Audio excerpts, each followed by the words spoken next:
শান্তর মেয়াদ বাড়ানো হয়েছে 1 বছর। টি-20 ক্যাপ্টেন হিসাবে আগামী বছরের এই ফরম্যাটের ওয়ার্ল্ড কাপ পর্যন্ত ক্যাপ্টেন্সি দেওয়া হয়েছে লিটন দাসকে বছরখানেক সময়ের জন্য।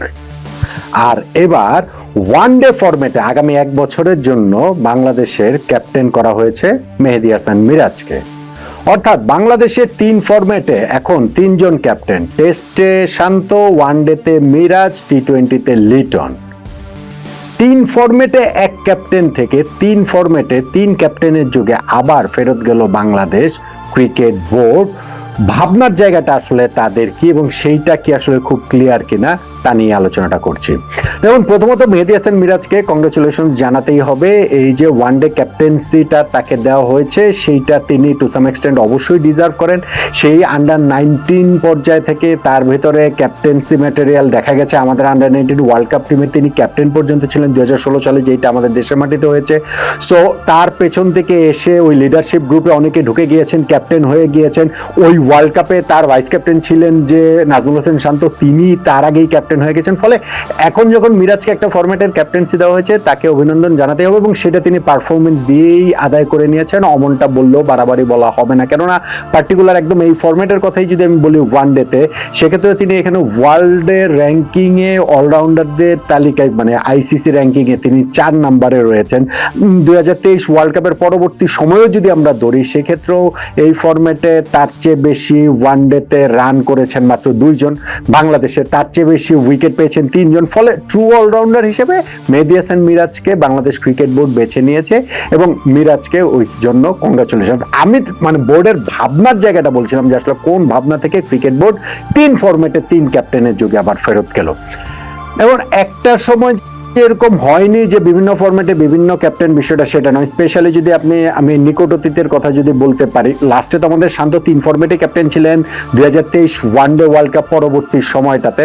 কিন্তু যদি আপনি আরেকটু পেছনে চলে যান, যেইখানটাতে আমাদের ধরেন মুশফিকুর রহিম, তিনি বাংলাদেশের সব ফরম্যাটে ক্যাপ্টেন ছিলেন। পরবর্তীতে তার কাছ থেকে ওই যে ওয়ানডে এবং টি-20 ক্যাপ্টেন্সিটা দেওয়া হলো মাশরাফি বিন মুর্তজাকে এবং পরবর্তীতে মাশরাফি যখন 2017 সালে টি-20 ফরম্যাটটা ছেড়ে দিলেন, অবসর নিয়ে নিলেন ওই ফরম্যাট থেকে, তখন কিন্তু বাংলাদেশ আবার ওই যে 3 ফরম্যাটে 3 ক্যাপ্টেনের ওরকম একটা যুগে ফেরত গিয়েছিল বেশ কিছুটা সময়ের জন্য।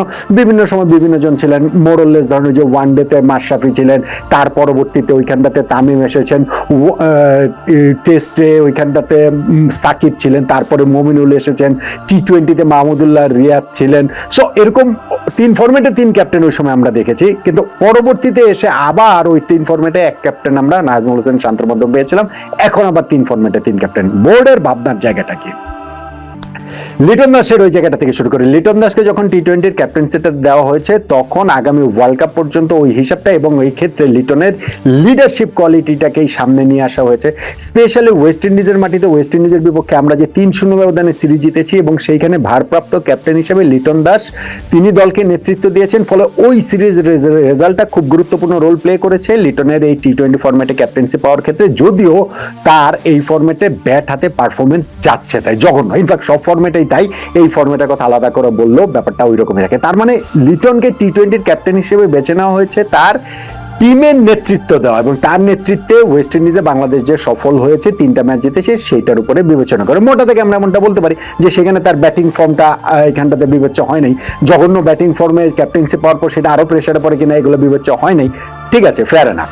এখন নাজমুল হোসেন শান্তকে যে টেস্ট ক্যাপ্টেন হিসেবে কন্টিনিউ করা হচ্ছে সেই জায়গাটাতে আসলে কি বিবেচনা এসেছে? শান্তর কিন্তু আবার তার ব্যাটিং ফর্মটা ভালো না, টিমের যে পারফরমেন্স সেটা কি আসলে যথেষ্ট ভালো কিনা বা বাংলাদেশ ক্রিকেট বোর্ড সেটা কি যথেষ্ট সন্তুষ্ট কিনা? আপনি বলতে পারেন যে হ্যাঁ, গত টেস্ট চ্যাম্পিয়নশিপের সাইকেলে আমরা 7 নম্বরে থেকে শেষ করেছি, আমরা 12টা ম্যাচের মধ্যে 4টা ম্যাচ জিতেছি, পাকিস্তানের 2টা ম্যাচ জিতেছি, ওয়েস্ট ইন্ডিজে 1টা ম্যাচ জিতেছি, আমরা হচ্ছে গিয়ে নিউজিল্যান্ডের বিপক্ষে দেশের মাটিতে 1টা ম্যাচ জিতেছি। আবার এই যে কিছুদিন আগে তো আমরা জিম্বাবুয়ের কাছেও ম্যাচ হেরে গেছি। ফলে আমাদের যে টিমের পারফরমেন্সটা খুব ভালো, বিষয়টা সেরকমও বলা যাবে না, সেটা আমাদের কোনো ফরম্যাটেই ভালো না। ভালো হলে তো আর আমরা ওয়ানডে টি-20-এর ওই র্যাঙ্কিংয়ে 10 নম্বরে থাকে না, টেস্টের র্যাঙ্কিং এ 9 নম্বরে থাকে না। কিন্তু ওইখানে শান্তকেই কন্টিনিউ করানোর টেস্টের ওই জায়গাটাতে কিন্তু ওই যুক্তিটা খুঁজে পাওয়া যাবে না, স্পেশালি যদি তার আপনি ব্যাটিংটা বিবেচনায় নেন। টেস্টের এই ক্যাপ্টেন হিসেবে শান্তর ব্যাটিং ফর্মটা মোটেই ভালো নয়। এখন ওয়ান ডে যদি আবার হিসাব করেন, সেইখানে আবার ক্যাপ্টেন হিসেবে শান্তর ফর্মটা খুব ভালো। তার এই সময় 51 এভারেজে তিনি ক্যাপ্টেন হিসেবে ব্যাটিং করেছেন, এটা আসলে ফ্যান্টাস্টিক রেকর্ড বাংলাদেশের বিবেচনায় না, যে কোনো বিবেচনাতেই। সো ওইখানটাতে যে ক্যাপ্টেন্সিটা তার ব্যাটিংয়ে প্রভাব ফেলেছে ওয়ানডে ফরম্যাটে, সেটা মোটেই বলা যাবে না।